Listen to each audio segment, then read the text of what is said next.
الحمد للہ رب العالمین والصلاة والسلام علی خاتم الانبیاء والمرسلین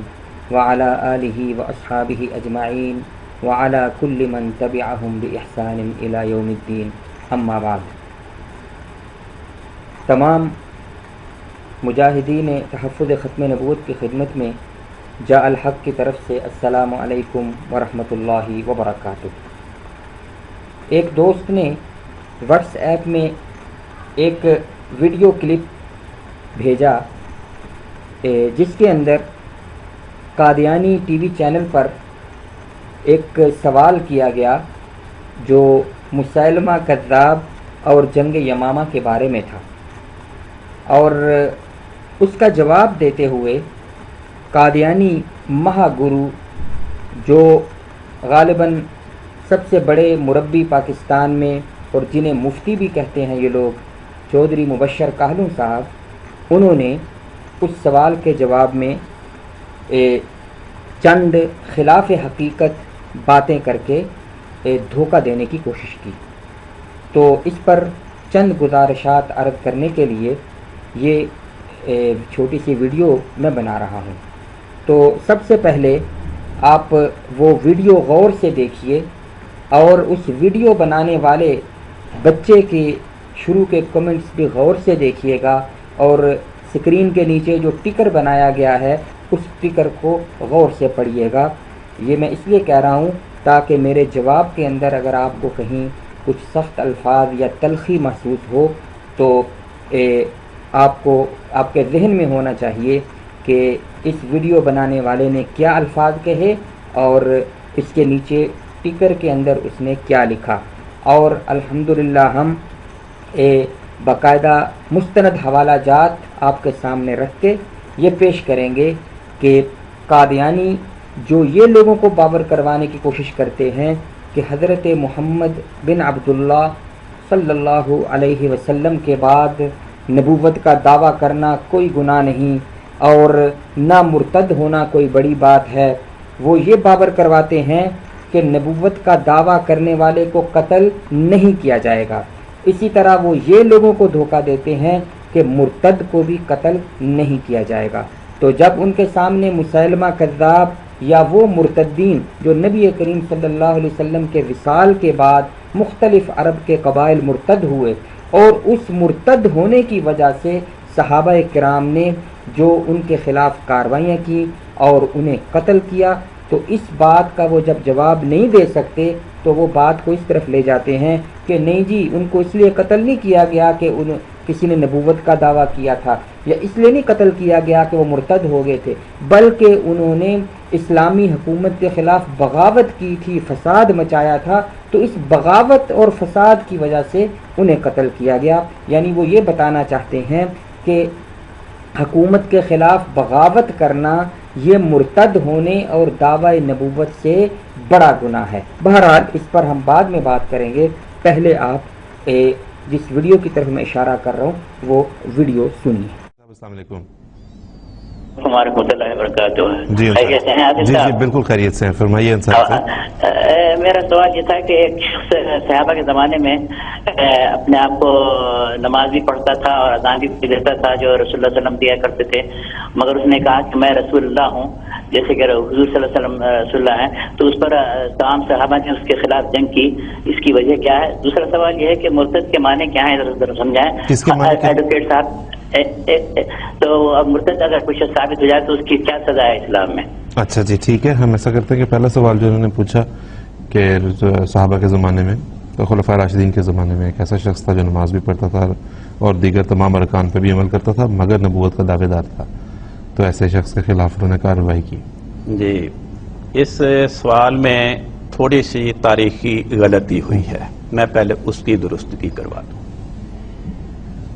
ہمارے معزز مہمان نے جو فرمایا کہ صحابہ کے زمانے میں مسیلمہ کذاب نے دعوے نبوت کیا، یہ بات درست نہیں ہے۔ مسیلمہ کذاب نے حضرت رسول پاک صلی اللہ علیہ وسلم کی زندگی میں دعوے نبوت کیا، اپنی فوج لے کے مدینہ منورہ میں آیا۔ اگر کسی انسان کا دعوی نبوت کرنا اس کے خلاف لڑائی کا سبب بنتا تو حضرت رسول پاک صلی اللہ علیہ وسلم جن پہ شریعت کا نزول ہوا،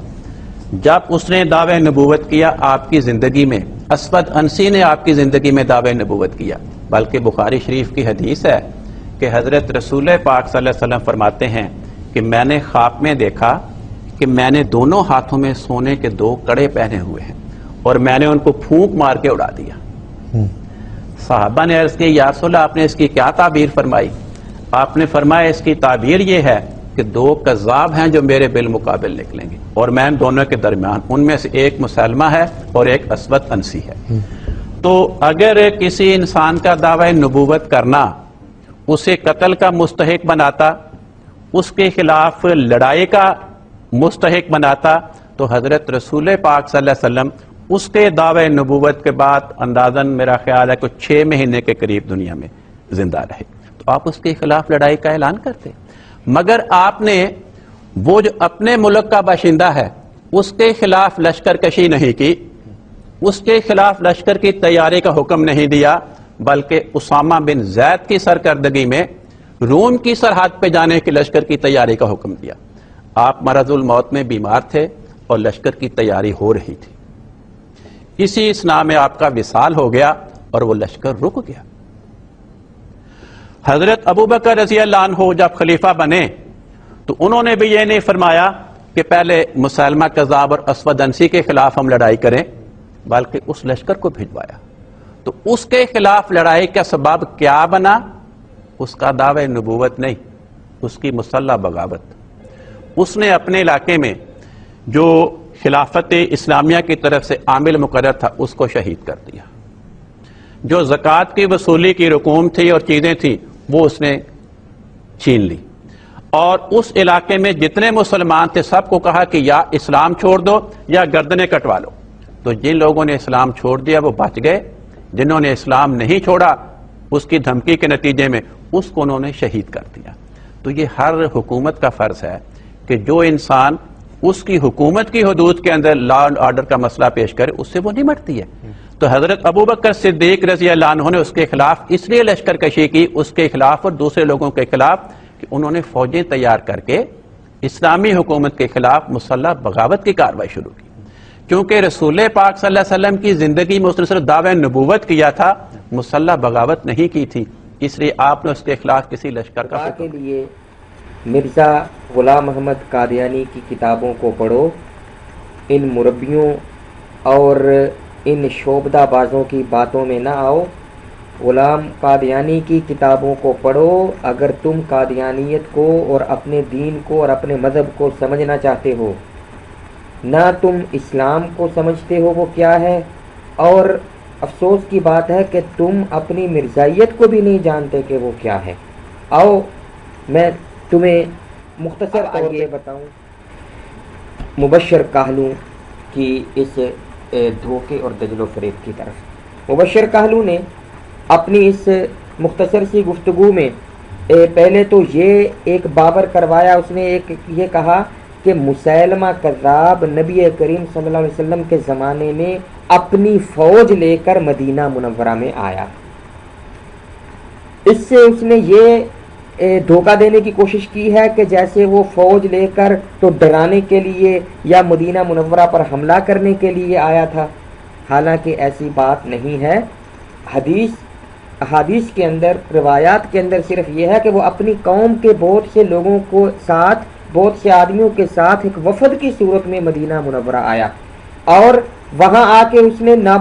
دعوی نبوت نہیں کیا تھا، بلکہ کیا کہا تھا یہ میں ابھی آپ کو بتاتا ہوں۔ دوسری بات، مبشر کاہلو نے نبی کریم صلی اللہ علیہ وسلم کے خواب کی طرف اشارہ کیا کہ جس کے اندر آپ نے فرمایا کہ مجھے خواب میں دکھایا گیا کہ میرے ہاتھوں میں سونے کے 2 کنگن ہیں۔ تو اس کی تعبیر مبشر کاہلو یہ کہتا ہے کہ آپ نے فرمایا اس کی تعبیر یہ ہے کہ 2 کذاب ہیں جو میرے بالمقابل نکلیں گے۔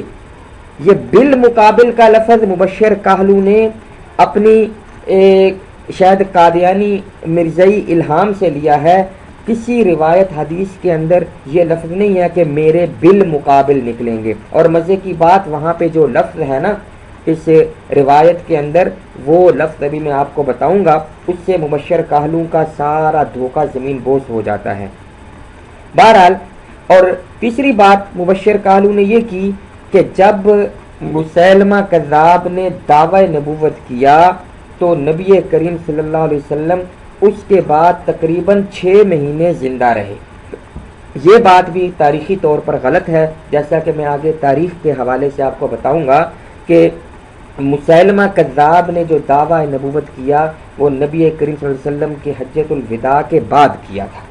اور حجۃ الوداع 10 ہجری ذی الحج میں ہوا، اور اس کے بعد محرم صفر ربیع الاول کے اندر نبی کریم صلی اللہ علیہ وسلم کا وصال ہو گیا۔ تو 6 مہینے تو کبھی بھی پورے نہیں ہوتے۔ اگر حجۃ الوداع کے بعد فوراً بھی اس نے دعویٰ کیا ہو تو 3 مہینے کے قریب گزرتے ہیں، اور تاریخ کی کتابوں میں تو یہ لکھا ہے کہ اس نے جو دعوی نبوت کیا وہ نبی کریم صلی اللہ علیہ وسلم کے مرض الوفات کے دوران کیا، کہ جب اس کو پتہ چلا کہ آپ بیمار ہو گئے ہیں۔ بہرحال آئیے ہم یہ دیکھتے ہیں کہ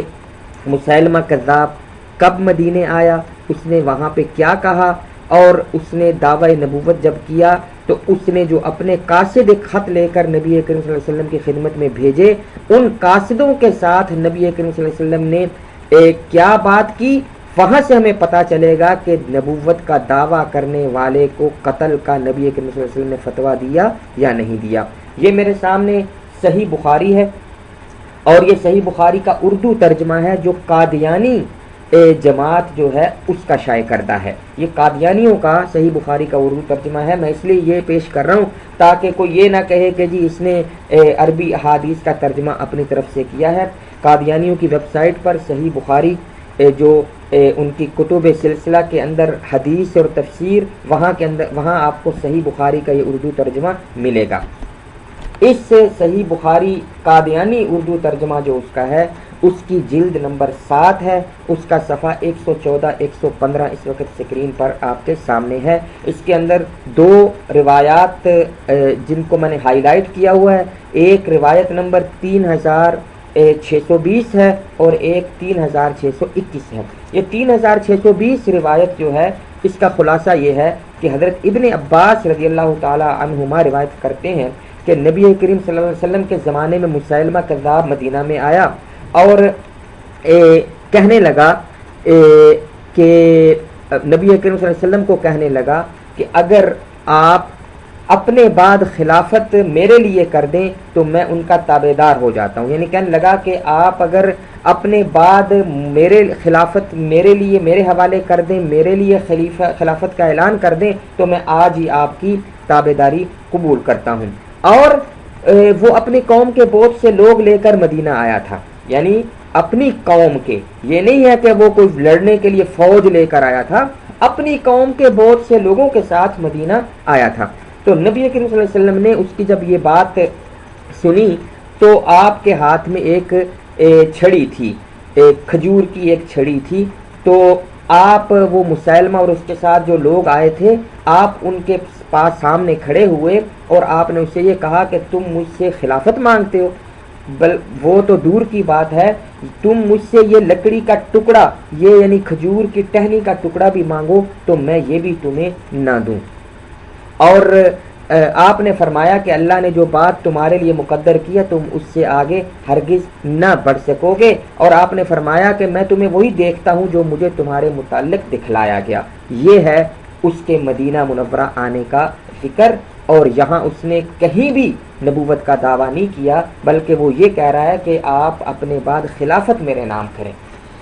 اب یہاں پہ ایک بات اس حدیث کے آخر میں یہ بیان ہوئی تھی کہ نبی کریم صلی اللہ علیہ وسلم نے اس سے یہ کہا، یہ فرمایا کہ میں تمہیں وہی دیکھتا ہوں جو مجھے تمہارے متعلق دکھلایا گیا ہے۔ تو یہ کیا دکھلایا گیا ہے؟ اگلی روایت اس بات کو واضح کرتی ہے۔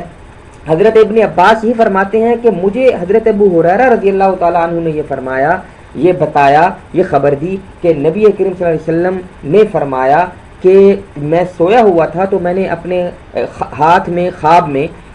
اپنے ہاتھ میں سونے کے 2 کنگن دیکھے اور انہوں نے مجھے فکر میں ڈال دیا، پھر خواب ہی میں مجھے وحی کی گئی کہ میں ان پر پھونکوں اور میں نے ان پر پھونکا تو وہ دونوں اڑ گئے۔ آگے غور سے سنیے گا، میں نے ان سے 2 جھوٹے شخص مراد لیے خواب کی تعبیر، جو میرے بعد ظاہر ہوں گے. الفاظ پر غور فرمائیے. مبشر کاہلو نے کہا تھا کہ آپ نے فرمایا کہ اس کی تعبیر یہ ہے کہ 2 جھوٹے جو میرے بالمقابل ظاہر ہوں گے، بالمقابل نکلیں گے. لیکن حدیث کے اندر ترجمہ ہے یخرجانی، لفظ ہے عربی کے یخرجانی بعدی، اور اس کا ترجمہ قادیانی مترجم بھی یہ کر رہا ہے کہ میں نے ان سے 2 جھوٹے شخص مراد لیے جو میرے بعد ظاہر ہوں گے. ان میں ایک انسی تھا اور دوسرا مسیلمہ کذاب یمامہ والا. حدیث کے ظاہری الفاظ سے، اس حدیث کے ظاہری الفاظ سے یہ سمجھ آ رہا ہے کہ ان دونوں کا دعوی نبوت آپ صلی اللہ علیہ وسلم کے بعد ہونا تھا. اب قادیانی جو ہیں وہ ان سے میرا سوال ہے کہ تم بعد کے لفظ سے مراد لیتے ہو وفات کے بعد. وہ یاد ہے نا سورۃ الصف کے اندر جب تم کہتے ہو کہ حضرت عیسیٰ علیہ السلام نے یہ بشارت دی کہ ایک رسول میرے بعد آئے گا، تو اس کا مطلب تھا کہ میری وفات کے بعد آئے گا. تو یہاں حدیث میں لفظ ہے کہ یخرجان بعدی، کہ یہ 2 جھوٹے میرے بعد نکلیں گے. تو اب آپ اس کے بارے میں کیا کہتے ہیں کہ یہاں بعد سے مراد نبی اکرم صلی اللہ علیہ وسلم کی وفات ہے یا کچھ اور؟ یہ میں آپ پر سوال چھوڑتا ہوں. اسی صحیح بخاری اردو ترجمہ، مرزئی اردو ترجمہ، اس کی جلد نمبر 9 258 صفحہ، یہاں پر ایک بخاری کی روایت کا ترجمہ کیا گیا ہے. 4374 نمبر روایت ہے. اس کے اندر یہی روایت جو ابھی 2 روایتیں گزری، ان دونوں روایتوں کا خلاصہ ایک ہی روایت میں حضرت ابن عباس رضی اللہ تعالی عنہ فرماتے ہیں کہ حضور نبی کریم صلی اللہ علیہ وسلم نے مسیلمہ سے یہ کہا کہ میں وہی شخص تمہیں دیکھ رہا ہوں جس کے متعلق مجھے خواب میں وہ کچھ دکھایا گیا جو دکھایا گیا. تو حضرت ابن عباس فرماتے ہیں کہ حضرت ابو ہریرہ نے مجھ سے یہ بیان کیا کہ نبی کریم صلی اللہ علیہ وسلم نے فرمایا کہ ایک دفعہ میں سویا ہوا تھا، کسی سنا میں نے اپنے ہاتھ میں 2 کنگن، سونے کے کنگن دیکھے. پھر مجھے خواب میں وحی کی گئی کہ میں ان پر پھونکوں، چنانچہ میں نے ان پر پھونکا اور وہ اڑ گئے. میں نے ان کی تعبیر 2 جھوٹے شخص سمجھے جو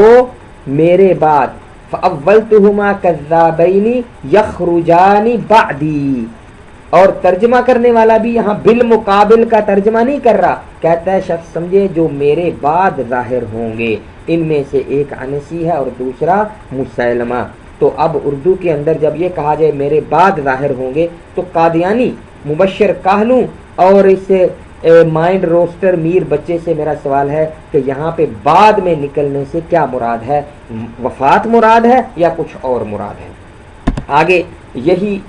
صحیح بخاری کا اردو ترجمہ جلد نمبر 9، اس کا اندر پھر روایت نمبر 4378 اور 4379 ان کے اندر بھی یہ واقعہ بیان ہوا ہے. جو 4378 کے اندر یہ واقعہ بیان ہوا ہے کہ جو وہی پہلے بیان حضرت ابن عباس رضی اللہ عنہما کے حوالے سے ہوا کہ وہ مسیلمہ مدینہ میں آیا اور اس نے کہا کہ آپ اگر اپنے بعد مجھے خلیفہ بنا دیں تو میں آپ کی اتباع میں آؤں گا. اور دوسرا جو روایت ہے 4379، اس کے اندر حضرت ابن عباس رضی اللہ تعالیٰ عنہما پھر وہی بیان فرما رہے ہیں اس خواب کا قصہ کہ میرے ہاتھ میں ایک 2 سونے کے کنگن تھے اور مجھے وہی کی کہ میں ان پر پھونکوں، تو میں نے پھونکا تو وہ اڑ گئے. تو اس کی تعویل یہ کی کہ 2 جھوٹے شخص ظاہر ہوں گے. یہ ترجمہ کرنے والا کیا کہہ رہا ہے؟ میں نے اس کی یہ تعبیر سمجھی کہ 2 جھوٹے شخص ظاہر ہوں گے مستقبل کے اندر. اب یہ تو ہو گیا صحیح بخاری کے اندر میں نے چند روایات آپ کے سامنے رکھی تاکہ آپ کو علم ہو جائے کہ جب وہ مدینہ منورہ آیا تھا مسیلمہ تو اس نے ہرگز نبوت کا دعویٰ نہیں کیا تھا اور نہ کوئی ایسا لشکر اور فوج لے کر آیا تھا مدینہ منورہ پر چڑھائی کے لیے جیسے مبشر کاہلو نے دھوکہ دینے کی کوشش کی ہے. یہ میرے سامنے حدیث کی کتاب مستدرک حاکم ہے، اس کی جلد 2، یہ بیروت کی چھپی، دارالکتب العلمیہ بیروت کی چھپی، اس کی جلد 2 اور صفحہ 155. یہاں پر ایک روایت ہے حضرت نعیم رضی اللہ تعالی عنہ صحابی رسول سے. غور سے یہ بڑی اہم روایتیں ہیں جو میں اب پیش کرنے لگا ہوں. فرماتے ہیں کہ میں نے جیسا کہ پہلے عرض کیا آگے روایات سے بھی میں بتاؤں گا کہ مسیلمہ کذاب جب واپس چلا گیا اپنے علاقے میں تو نبی کریم صلی اللہ علیہ وسلم کی عمر کے آخری حصے میں، اور مورخین نے لکھا ہے کہ یہ حجۃ الوداع کے بعد اور آپ صلی اللہ علیہ وسلم کی مرض الوفات کے قریب تھا، اس نے 2 قاصد، 2 ایلچی، 2 شخص وہ بھیجے مدینہ منورہ نبی کریم صلی اللہ علیہ وسلم کے پاس، اور ان کو ایک خط دے کر بھیجا۔ وہ خط کیا تھا وہ بھی آگے آ رہا ہے۔ تو ان دونوں نے آ کے یہ کہا، خط جو تھا مسیلمہ کا، اس میں یہ اس نے لکھا نبی کریم صلی اللہ علیہ وسلم کو خطاب کر کے کہ مجھے آپ کے ساتھ رسالت میں شریک کیا گیا ہے، بالکل وہی دعویٰ جو مرزا قادیانی کا ہے کہ میں تو وہی محمد رسول اللہ ہوں جو دوبارہ آیا ہوں، یعنی کہ نعوذ باللہ مجھے دوبارہ نبی کریم صلی اللہ علیہ وسلم کو میری صورت میں بھیجا گیا، کیا مطلب کہ مجھے آپ کی رسالت میں شریک کیا گیا۔ بالکل وہی دعویٰ تھا مسیلمہ کا، اس کا کوئی الگ سے نبوت کا دعویٰ نہیں تھا، وہ نبی کریم صلی اللہ علیہ وسلم کی رسالت کی گواہی بھی دیتا تھا، لیکن اس نے کیا لکھا کہ مجھے آپ کے ساتھ رسالت میں شریک کیا گیا ہے۔ تو نبی کریم صلی اللہ علیہ وسلم نے اس کے جو دونوں قاصد تھے ان سے پوچھا، یہ روایت ہے آگے، کہتے ہیں کہ میں نے نبی کریم صلی اللہ علیہ وسلم سے سنا آپ نے یقول لرسول مسیلمۃ حین قرأ کتاب مسیلمۃ، جب آپ نے مسیلمہ کا وہ خط پڑھا تو آپ نے اس کے دونوں قاصدوں سے یہ فرمایا ما تقولان انتما، تم دونوں کیا کہتے ہو، تمہارا کیا خیال ہے؟ تو قالا نقول کما قال، ان دونوں نے کیا کہا کہ ہم وہی کہتے ہیں جو مسیلمہ نے کہا۔ کیا مطلب کہ مسیلمہ نے جو کہا ہے نا کہ اس سے آپ کے ساتھ رسالت میں شریک کیا گیا ہے، تو ہمارا بھی وہی عقیدہ ہے۔ تو آگے نبی کریم صلی اللہ علیہ وسلم نے فرمایا اما واللہ لولا ان الرسل لا تقتل لضربت اعناقکما، اللہ کی قسم اگر جو قاصد ہے یہ روایت نہ ہوتی کہ قاصدوں کو قتل نہیں کیا جاتا تو میں تمہاری گردنیں مار دیتا، تمہاری گردنیں اڑا دیتا۔ کیا مطلب کہ تم نے جو مسیلمہ کی رسالت کی عقیدہ رکھ رہے ہو، یہ جرم تمہارا ایسا ہے کہ تمہاری گردنیں اڑا دی جائیں، لیکن چونکہ تم قاصد بن کے آئے ہو اور قاصدوں کو قتل کرنا معیوب ہے، اس لیے میں تمہیں ابھی قتل نہیں کرتا۔ امام حاکم کہتے ہیں کہ یہ حدیث امام مسلم کی شرط کے مطابق صحیح ہے، اور اس سے روایت کو امام ذہبی نے وہ تلخیص المستدرک میں یہی کہا ہے کہ یہ امام مسلم کی شرط کے مطابق ہے۔ یہ مسند دارمی ہے، حدیث کی دوسری کتاب، اس کے صفحہ 352 اور روایت نمبر 2537 ہے۔ اس کے اندر ایک واقعے کا بیان ہے، حضرت عبداللہ بن مسعود رضی اللہ تعالی عنہ کے کا واقعہ ہے۔ وہ کیا ہے کہ ابن معیز السعدی وہ بیان کر رہے ہیں کہ ہم جو ہے میں ایک باہر نکلا تو بنی حنیفہ مسیلمہ کذاب کا قبیلہ ہے، ان کی ایک مسجد پر میرا گزر ہوا تو میں نے وہاں پہ دیکھا لوگوں کو کہ وہ مسیلمہ، وہ یہ گواہی دے رہے ہیں کہ مسیلمہ اللہ کا رسول ہے، وہ یہ کہہ رہے تھے کہ مسیلمہ اللہ کا رسول ہے۔ تو یہ کہتے ہیں کہ میں حضرت عبداللہ بن مسعود جو وہیں کہیں قریب تھے ان کی طرف لوٹا تو میں نے ان کو خبر دی کہ یہ میں نے ایک مسجد میں سنا کہ لوگ مسیلمہ کی رسالت کی گواہی دے رہے ہیں۔ تو آپ نے فبعث الیہم الشرط، آپ نے پولیس یا جو ہرکارے یا جو اس وقت کے وہ لشکر تھا وہ ان کی طرف بھیجا، تو ان لوگوں کو وہ پکڑ کے لے آئے۔ تو جب وہ لے آئے تو اب انہوں نے دیکھا کہ ہم تو پکڑے گئے، تو انہوں نے توبہ کی اور اپنی بات سے رجوع کر لیا، توبہ کر لی کہ نہیں ہم نہیں کہتے، ہم اسے رسول نہیں کہتے۔ تو حضرت عبداللہ بن مسعود رضی اللہ تعالیٰ عنہ نے خلا سبیلہم، انہیں چھوڑ دیا۔ لیکن ایک آدمی جس کا نام عبداللہ بن نواحہ تھا اس کی گردن اڑا دی، اس کو نہیں چھوڑا۔ تو لوگوں نے کہا ترکت القوم وقتلت ھذا، کہ آپ نے باقی لوگوں کو چھوڑ دیا، اس کو کیوں قتل کر دیا؟ تو اب حضرت عبداللہ بن مسعود رضی اللہ تعالیٰ عنہ فرماتے ہیں کہ انہوں نے لوگوں سے کہا کہ میں نبی کریم صلی اللہ علیہ وسلم کے پاس بیٹھا ہوا تھا جب یہ شخص اور اس کے علاوہ ایک دوسرا شخص، یہ دو مسیلمہ کے قاصد بن کر، قاصد کے طور پر نبی کریم صلی اللہ علیہ وسلم کے پاس آئے تھے۔ تو نبی کریم صلی اللہ علیہ وسلم نے ان سے پوچھا تھا کہ کیا تم گواہی دیتے ہو کہ میں اللہ کا رسول ہوں؟ تو ان دونوں نے کہا کہ ہم گواہی دیتے ہیں کہ مسیلمہ اللہ کا رسول ہے۔ تو آپ نے ان سے فرمایا تھا کہ اگر میں کسی وفد یا قاصد کو قتل کرنے والا ہوتا تو تم دونوں کو قتل کر ڈالتا، یعنی آپ نے ان کی سزا قتل تو بتائی، لیکن چونکہ وہ قاصد تھے تو نہیں قتل کیا۔ تو حضرت عبداللہ بن مسعود فرماتے ہیں فَلِذَلِكَ قَتَلْتُهُ، اس لیے میں نے اس عبداللہ بن رواحہ کو ابھی قتل کر دیا ہے۔ کیوں؟ کہ اب تو وہ قاصد نہیں تھا نا، اس وقت تو قاصد تھا، اب قاصد نہیں تھا۔ تو حضرت عبداللہ بن مسعود نے نبی کریم صلی اللہ علیہ وسلم کے فتوے کے مطابق اس کو وہاں پہ قتل کر دیا۔ وَأَمَرَ بِمَسْجِدِهِمْ فَهَدَمَهُمْ، اور فہدم، اور ان کی جو مسجد تھی وہاں جس کے اندر وہ یہ شور مچا رہے تھے کہ مسیلمہ اللہ کا رسول ہے، اس مسجد کو بھی آپ کے حکم سے گرا دیا گیا۔ اس سے زیادہ وضاحت کے ساتھ اور کوئی کچھ میں بیان نہیں کر سکتا۔ یہ مسند ابن ابی شیبہ ہے، اس کے اندر بھی یہی روایت جو میں نے ابھی مسند دارمی سے آپ کے سامنے پیش کی کہ عبداللہ بن رواحہ جو ہے وہ اس کو حضرت عبداللہ بن مسعود نے اس لیے قتل کیا کہ اس نے نبی کریم صلی اللہ علیہ وسلم کے سامنے جب وہ قاصد بن کے آیا تھا یہ کہا تھا کہ مسیلمہ اللہ کا رسول ہے۔ میں مبشر کاہلوں سے پوچھتا ہوں کہ بتاؤ عبداللہ بن رواحہ جب نبی کریم صلی اللہ علیہ وسلم کے پاس قاصد بن کے آیا تھا تو اس نے کون سی بغاوت کی تھی، کون سا خروج کیا تھا اسلامی حکومت پر، ایک کون سا حملہ کیا تھا کہ نبی کریم صلی اللہ علیہ وسلم نے اسے یہ فرمایا کہ اگر تم قاصد نہ ہوتے تو تمہاری گردن اڑا دی جاتی۔ مسند ابی داود الطیالسی، اس کے اندر بھی یہی روایت موجود ہے جو میں نے ابھی، اس کے اندر حضرت عبداللہ بن مسعود دوسرے آدمی کا نام بھی ذکر کرتے ہیں، ان سے روایت فرماتے ہیں کہ ابن النواحہ یعنی عبداللہ بن نواحہ اور ابن اسال دوسرے آدمی کا نام تھا، یہ مسیلمہ کے قاصد بن کر نبی کریم صلی اللہ علیہ وسلم کے پاس آئے تو نبی کریم صلی اللہ علیہ وسلم نے کے سامنے انہوں نے کہا کہ ہم یہ گواہی دیتے ہیں کہ مسیلمہ اللہ کا رسول ہے۔ تو آپ نے فرمایا